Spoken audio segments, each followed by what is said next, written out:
Hi, folks. I'm doing a little recording here on the fly because I wanted to provide this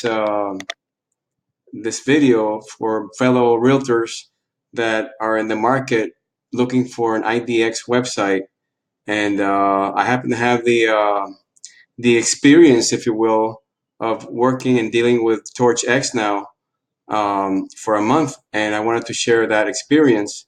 I'm canceling the service after a month of trial and tribulation, and of not being happy with the high price of the product and the low results of it. Not meaning so much the results of leads not generated, but just the quality of the overall product, the quality of the website is below par, and for what they charge. $400 a month for the website itself is a hefty price to pay, and I would expect a very high level of usability, user friendliness, and just overall super duper website, and it's not any of the above. I'm going to show you a few things on my screen here.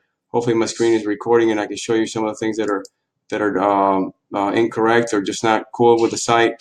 A couple of things that came up when I go to the reviews portion of my menu, and also the about me portion. The section, the site loses its security setting. The HTTPS setting is faulty and defective, and in order for a website to be a top SEO, compliance and usability, it has to have that working 100%. I'm sure that Google is somehow that could have a detriment on the SEO of the website eventually. For the other buttons, it stays secure, but for those two buttons, and when I reported it to them, the initial response was, no, it's not happening on my end, and so it's got to be on your browser. But I had already checked it out with a person not at my actual site, somebody off-site from where I am, and they were having the same problem I was having with those buttons not being secure 100%. So anyway, that was one of the little problems. The big problem here with the site is the issue of the integrity of the data that they're providing through the IDX feed that I have in Miami. This may not be the issue, say if you have a cleaner feed or a different setup in your neck of the woods, where you have a cleaner data stream that ends up in the hands of the consumers. But in my case, the data stream is kind of raw, what comes into the MLS, and it has to be, tailored and massaged and manipulated so that when it goes on a website, it's got to have more, it's got to be massaged, and it's got to be prepared on a website, because the raw data. I'm going to show you here an example. On my website here, I have four buttons of four areas that are the main areas in my county, or not just main areas where I work around, not necessarily in the whole county, but just areas that I'm close by and that I work heavily. Let's pick Palmetto Bay, for example, the one in the middle here. As I scroll down Palmetto Bay and I looked at the areas that the website is showcasing as the Explore Neighborhoods in Palmetto Bay thing here, what shows up on these windows is the raw data, the raw subdivision names, and the legal names that are as they show up in the county records. So I explained to them that this is raw data. This is not really consumer-friendly names that the consumer will look at and can identify with when they're searching for homes, as an area that they recognize from driving around the city and recognize those names. Some of them are similar, but these are actual legal names within the property description, parameters, and they're not necessarily the names that the communities have on the entrance sign of that community, telling the public that is XYZ community, and that's what that community is called. So that was one of my discrepancies. They told me initially when I was going to sign up, when I signed up for them, that they were going to create all these community pages for me, and that was all BS. It was not true. This is what they were saying they were going to create for me. This is not really accurate. They're not really community pages. All they are is legal names of subdivisions within the whole database of properties within Dade County and Miami. So that is not really relevant to the public 100%. That was one big problem. The other problem was that when people found an address, in one of the areas particularly, the schools that were coming up for that area were about 10 miles away from the area that they were clicking on. The other areas were more accurate. They were still coming up with a general list of schools that were for that area. And so the actual school's information that the website is able to provide for me in my county was not accurate.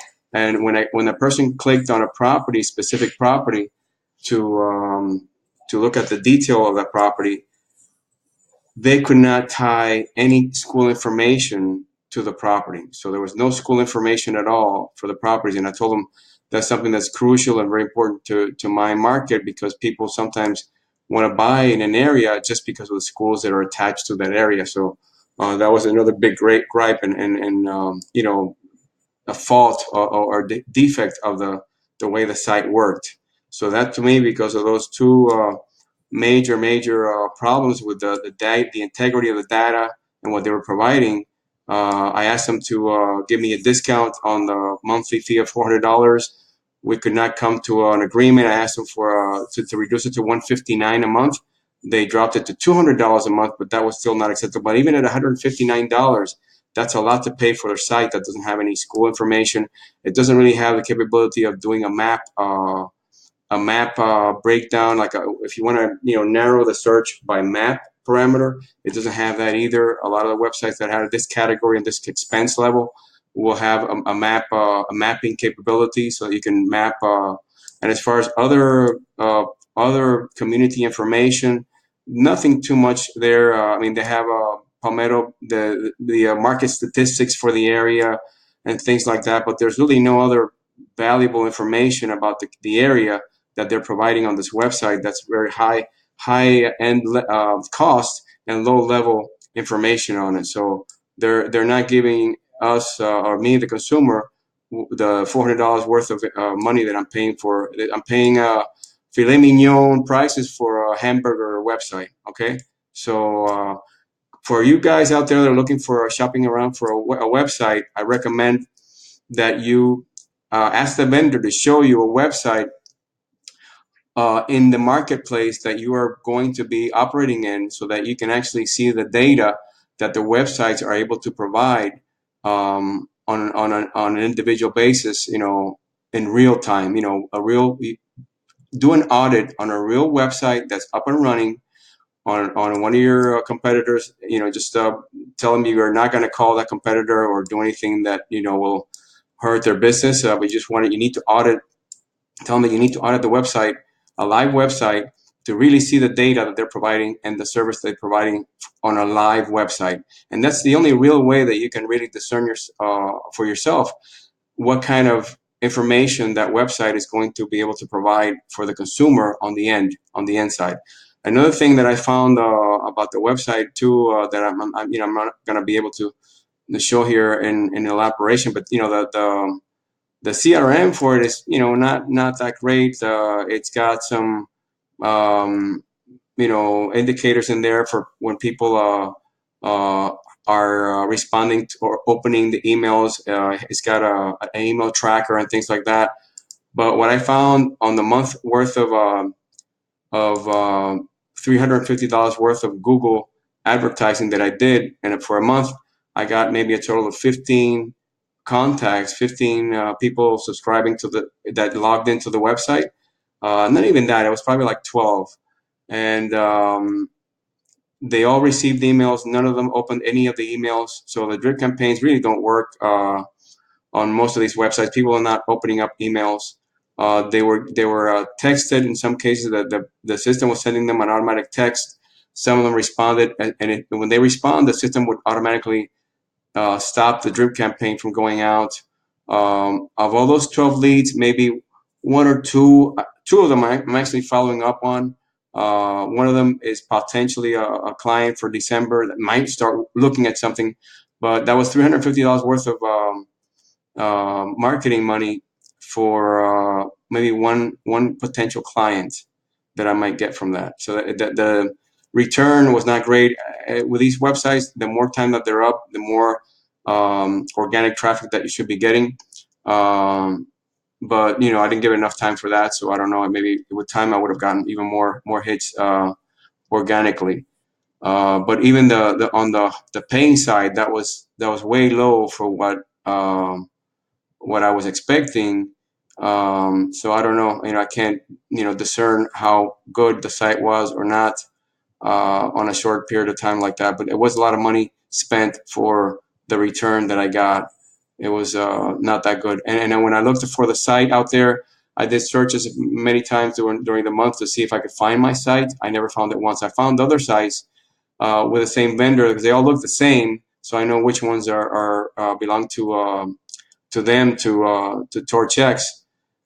They all look the same. They're cookie cutter websites, so that there's nothing that's different or about them or unique. They're hard to navigate.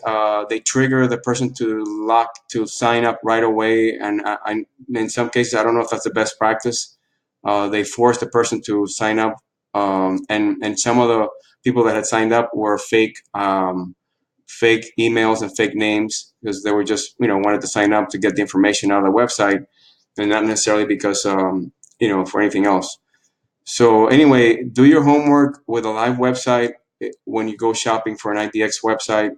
Torchx says they're also Remax approved. Remax approved doesn't mean squat. When somebody says Remax endorsed a vendor, that does not mean squat. I've been approached by many vendors so far, and they all say that to try to get their foot in the door, but that doesn't mean that they're high quality. As an example here, an example of other vendors that I've come across that say that they're Remax endorsed and they turn out to be garbage.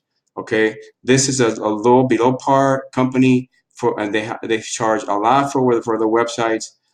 Some of them charge even more. In comparison, they weren't at the worst. There's some that charge even more. But anyway, disappointed with the product. I canceled it after a month. So I don't recommend them. I don't think they're the best site out there. I'm not gonna name any. I'm looking into other sites right now that are really impressive. I'm not going to say anything. If you want to reach out to me, go ahead and find me on the internet. I'm out there. Guillermo Fernandez from Miami, Florida, Remax.